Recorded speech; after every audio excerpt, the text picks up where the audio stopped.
Hello guys, welcome back to my channel. दोस्तों, आज हम इस वीडियो के जरिए बात करेंगे कि गिरते हुए मार्केट के अंदर भी हम ETF से कैसे प्रॉफिट बना सकते हैं। बहुत ही काम का वीडियो है आपके लोगों के लिए कि गिरते हुए मार्केट के अंदर भी हम प्रॉफिटेबल कैसे बनेंगे। यानी कि आपको इस वीडियो को पूरा आखिर तक देखना चाहिए और जल्दी से इस वीडियो को लाइक, शेयर और चैनल को सब्सक्राइब नहीं किया अभी तक तो चैनल को सब्सक्राइब भी कर लीजिए। सबसे पहले हम कॉन्सेप्ट को समझने का प्रयास करते हैं कि देखिए, पहले मार्केट अगर हम 1-2 साल का बात करें, कोविड के दौरान की बात करें, तो हमारा मार्केट क्या था?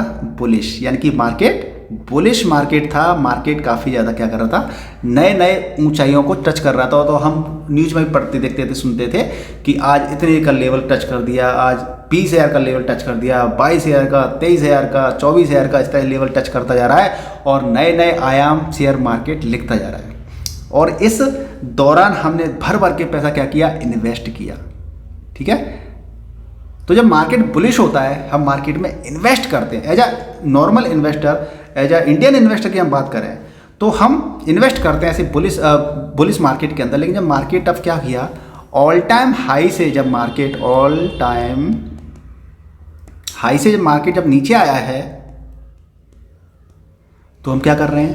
पैनिक सिचुएशन क्रिएट कर रहे हैं, पैसा निकालते जा रहे हैं या फिर हम इन्वेस्ट नहीं कर रहे हैं।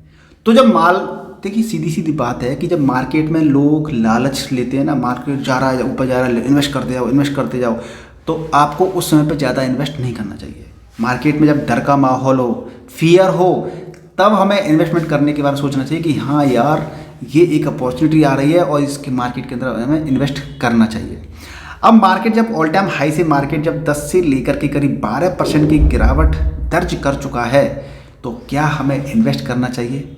अब मैंने बोला जैसा कि हमें ETF से प्रॉफिट बना सकते हैं, हम ऐसे ETF के अंदर गिरते हुए मार्केट के अंदर भी, वो मैं इसलिए बोला था क्योंकि आपने इस बुलिश मार्केट के अंदर पैसा इन्वेस्ट किया था। ठीक है जी, तो अब मार्केट जब गिरा हुआ है तो आपका रेड पोर्टफोलियो हो रहा है। क्या है? रेड पोर्टफोलियो आपका, नुकसान में आप चल रहे हो। तो प्रॉफिटेबल कैसे बनेंगे? अब प्रॉफिटेबल बनना है तो एक तो ये होता है कि वेट करना पड़ेगा। सबसे बड़ी बात, मार्केट क्या करेगा? इसको रिकवर करेगा। अब ये रिकवर कितने में करेगा? 2 महीने में करे, 5 महीने में करे, 1 साल में करे, रिकवर जरूर करेगा। तो जो चीज़ आपने महंगे में बाई की थी, बहुत ही जब कॉस्टली चीज़ें बाई की थी आपने, वो आज आपको क्या मिल रही है? सस्ते में मिल रही है। सस्ते मिल रही है, यानी कि एक बहुत बड़े डिप के अंदर मिल रही है, गिरावट के अंदर मिल रही है। तो आपको क्या करना चाहिए? अब इन्वेस्ट करना चाहिए। अब थोड़ा ग्राफ की तरफ समझ लेते हैं कि इन्वेस्ट करने का फ़ायदा है भी कि नहीं है। मैं यहाँ पे देख लेता हूँ, निफ्टी को ओपन कर लेता हूँ। देखिए, आज मार्केट क्या है? पॉजिटिव है। ठीक है, लेकिन कल भी पॉजिटिव रहे ऐसी कोई गारंटी नहीं है, क्योंकि कभी आपको ट्रैप करने के लिए भी सारी चीज़ें होती हैं। आपको देखिए, निफ्टी पॉजिटिव है, सेंसेक्स पॉजिटिव है, बैंक निफ्टी पॉजिटिव है। ऑल इंडिसेस की बात करेंगे तो आप इसके अंदर देख सकते हैं, आपका जो मिड कैप भी है वो भी पॉजिटिव है। देखा, पूरा मार्केट ही पॉजिटिव आज। Nifty 100, Nifty next 50, Nifty total market, India VIX, BSE Sensex, mid cap, ठीक है ना, सारा मार्केट पॉजिटिव है। यानी कि मार्केट आज काफ़ी कुछ सिग्नल दे रहा है। लेकिन एक दिन के सिग्नल देने से हम ये नहीं कह सकते कि हमेशा सिग्नल अच्छे देगा। निफ्टी 50 को हम ओपन कर लेते हैं तो अगर हम इसके अंदर देखेंगे, पिछले 6 महीने का रिकॉर्ड देखेंगे तो देखिए हम कहाँ पर हैं? 7.24% की हम गिरावट के तौर पर हैं, बैठे हैं यहाँ पे हम। ठीक है, तो 1 साल का देखेंगे तो ठीक है भाई, हम लोगों ने यहाँ पर कहीं इन्वेस्ट किया होगा। एक सेकेंड, हमने कहीं यहाँ पे कहीं इन्वेस्ट किया होगा, या इससे पहले भी इन्वेस्ट किया होगा, या फिर यहाँ पे इन्वेस्ट किया होगा, यहाँ पर भी इन्वेस्ट किया होगा हमने। लेकिन अब जबकि अब यहाँ पर हैं तो हमें इस समय पे अब अगले 2-3 महीने के अंदर हमें इन्वेस्टमेंट करने की प्लानिंग फिर से करनी चाहिए कि हाँ, इस जो करेक्शन चल रहा है मार्केट में, इस करेक्शन में हम पैसा लगाते हैं। यदि हम यहाँ पर हम पैसा लगाते हैं, मार्केट यहाँ के बाद बाउंस बैक करेगा। तो जब बाउंस बैक करेगा तो आपको एक तो इस गिरावट का फ़ायदा मिलेगा। और चूंकि मैं हमेशा बोलता हूं कि हमें लॉन्ग टर्म इन्वेस्ट करना है, चाहे वो ETF हो, म्यूचुअल फंड हो, या किसी स्टॉक के अंदर इन्वेस्ट करना है, तो लॉन्ग टर्म में आपने जो पैसा यहाँ पे जो डाला था, आपका ये पैसा भी आपका पॉजिटिव हो जाएगा एक समय पे। और जो आप डिप में जो इन्वेस्ट करेंगे, ये वाला भी आपको दुगना रिटर्न करके देगा। तो इस प्रकार से हम इस गिरते हुए मार्केट के भी अगर आपको प्रॉफिट बनाना है तो हम अब जो डर का माहौल है, इस डर के माहौल में लोग ज़्यादा इन्वेस्ट नहीं करते, हमें इन्वेस्ट करना चाहिए। लेकिन अभी मार्केट कितना गिरेगा इसकी कहने की संभावना हम नहीं कह सकते कि मार्केट कितना गिरेगा, कितना बॉटम बनाएगा मार्केट, अभी कितना और 25 में गिरेगा। इसलिए हम क्या करते हैं कि सारा पैसा एक बार ना लगा करके, है ना। अब market suppose that market condition क्या हो सकती है, एक तो ये हो सकती है कि मार्केट यहाँ से कुछ दिनों बाद क्या करेगा, बाउंस बैक करने लग जाएगा ऐसे। एक होगा कि भैया मार्केट और ज़्यादा नीचे आएगा फिर वो बाउंस बैक करेगा, तो कंडीशन हो सकती है। अब हमें ना तो पहली कंडीशन पता ना ही हमें दूसरी कंडीशन पता, तो हम इसका मैक्सिमम फ़ायदा कैसे उठा सकते हैं। मैक्सिमम फ़ायदा हम ऐसे उठा सकते हैं कि थोड़ा पैसा हम यहाँ पे इन्वेस्ट करें फिर यहाँ पे करें। अगर पहली कंडीशन अगर होती है तो हम यहाँ पे अगर इन्वेस्ट करते हैं तो हमें प्रॉफिट मिल जाएगा और हमारा रिस्क भी ठीक ठाक रहेगा।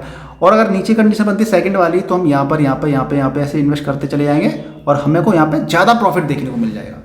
तो इस प्रकार से आपने दोनों में क्या समझा, आपने दोनों में ये समझा कि मार्केट ऊपर जाए या नीचे जाए, अगर हम थोड़ा थोड़ा पैसा इन्वेस्ट करते हैं मार्केट के अंदर 1-2 महीने के अंदर डिप्लॉय कर लें, मान लीजिए मुझे 5 लाख रुपए इन्वेस्ट करने हैं, तो 5 लाख रुपए आप आज ही एक ही दिन के अंदर ना लगाने के बजाय आप अगले 2 महीने तक कुछ पैसा इन्वेस्ट करते रहें, तो उससे आपको एवरेजिंग का फ़ायदा मिल जाएगा कि मार्केट अगर ऊपर गया तो वो चलो ठीक है, अगर नीचे गया तो हमें उसके अंदर और ज़्यादा पैसा लगाने का मौका मिल जाएगा, हमें उस सस्ती चीज़ को बाई करने का मौका मिल जाएगा, जिससे हम पैसे को क्या करेंगे, इन्वेस्ट करेंगे।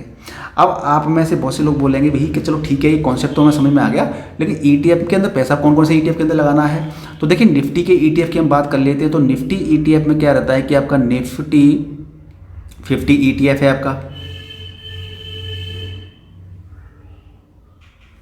निफ्टी 50 ETF है, ठीक है। ये हमारे देश की 50 टॉप कंपनियां इसके अंदर। हालांकि ये कोई रिकमेंडेशन नहीं है, मैं आपको एजुकेट करने के लिए वीडियो में आपको चीज़ें बता रहा हूँ, समझाने का प्रयास कर रहा हूँ आपको। आप अपने फाइनेंशियल एडवाइजर जो कि सेबी से रजिस्टर्ड होते हैं आपको उनसे एक बार कंसल्ट जरूर करना चाहिए। अब इसमें देश की 50 कंपनी टॉप कंपनियाँ हैं, अगर आप इसका देखेंगे रिकॉर्ड तो इसका काफ़ी अच्छा रिकॉर्ड रहा है। देखिए कितना आपको रिटर्न मिला है, 2374% का रिटर्न मिला है। 2022 या समथिंग में आप पैसा इन्वेस्ट करते, 2002 के अंदर इन्वेस्ट करते तो आपको आज तक कितना रिटर्न मिल जाता। देश की 50 कंपनियां जो टॉप हैं। अब नेक्स्ट 50 आपका क्या होगा, नेक्स्ट 50 आपका हो गया अगली 50 कंपनियां टॉप वाली, यानी कि 51, 52, 53, 100, तो वो 50 कंपनियां। तो आप इसमें अंदर नेक्स्ट 50 वाली कंपनियों से इन्वेस्ट कर सकते हैं। Mid cap 150 ETF। अब इस चिड़िया का क्या नाम है, इसके अंदर 150 कंपनियां होती हैं जो कि मिड कैप लेवल की होती हैं। अब मिड कैप कंपनी में पैसा लगाएंगे, अगर हमारे देश की इकोनॉमी बढ़ेगी, ग्रोथ करेगी, तो वो मिड कैप कंपनियां भी तो बड़ी बनेंगी, किसी दिन जायंट बढ़ेंगी, बिग कंपनियां बनेंगी, तो वहाँ से हमें प्रॉफिट देखने को मिल सकता है। स्मॉल कैप 250, स्मॉल कैप क्या है, छोटी छोटी कंपनियों के अंदर 250 कंपनियों के अंदर पैसा इन्वेस्ट होगा, तो वो भी कभी से किसी दिन बड़ी बन सकती हैं। लेकिन शेयर मार्केट का एक नियम आपके दिमाग में हमेशा रहना चाहिए कि आप जितना रिस्क ले सकते हैं, आपके अंदर जितनी ज़्यादा क्षमता है, आपको उसी रिस्क की क्षमता के हिसाब से आपको पैसा इन्वेस्ट करना चाहिए। क्योंकि स्मॉल कैप में आपका ज़्यादा रिस्क होता है बट ज़्यादा प्रॉफिट के भी चांसेस होते हैं। मिड कैप में आपका स्मॉल कैप के मुकाबले कम रिस्क होता है लेकिन कम प्रॉफिट मिलने के चांसेस होते हैं। लार्ज कैप में आपका रिस्क काफ़ी कम हो जाता है लेकिन प्रॉफिट भी कम हो जाता है, ठीक है ना। तो इस प्रकार से हमें अपना इन्वेस्टमेंट प्लान करना चाहिए कि हमारी एज क्या है, हमारे गोल क्या है, तो उस हिसाब से हमें अपना पैसा, अगर हमारी एज ठीक ठाक है, कम एज है हमारी, अभी हम यंग हैं, तो हम रिस्क ज़्यादा ले सकते हैं क्योंकि हमारे पास समय अभी काफ़ी है, तो ज़्यादा रिस्क ले सकते हैं, तो ज़्यादा प्रॉफिट बना सकते हैं कि स्मॉल कैप को हम ज़्यादा कंसीडर कर सकते हैं। बट किसी एक ही, अब आप कहेंगे नहीं मेरा रिस्क लेने की क्षमता ज़्यादा है तो मैं सारा पैसा स्मॉल कैप में डाल लेता हूँ, ये भी नहीं है। आपके पास पोर्टफोलियो के अंदर स्मॉल कैप भी होना चाहिए, मिड कैप भी होना चाहिए, लार्ज कैप भी होना चाहिए, अगर हम ETF की बात करते हैं तो दोस्तों ये आपको एक अपॉर्चुनिटी मिल रही है। थोड़ा थोड़ा मार्केट में पैसा बनाते जाइए, इन्वेस्ट करते जाइए, तो आपको 60%, 50%, 20%, 10% आपको इतने एक्स्ट्रा रिटर्न भी आपको मिल सकते हैं आने वाले भविष्य के अंदर। तो मुझे उम्मीद है कि आपको इस वीडियो से आपको काफ़ी सीखने को मिला होगा। सीखने को मिला तो इस वीडियो को जल्दी से लाइक कर दीजिए, शेयर कर दीजिए। चैनल पर दिए आप नए हैं तो चैनल को सब्सक्राइब कर लीजिए। मिलते हैं नेक्स्ट वीडियो, तो गुड बाय, टेक केयर, जय हिंद, जय भारत।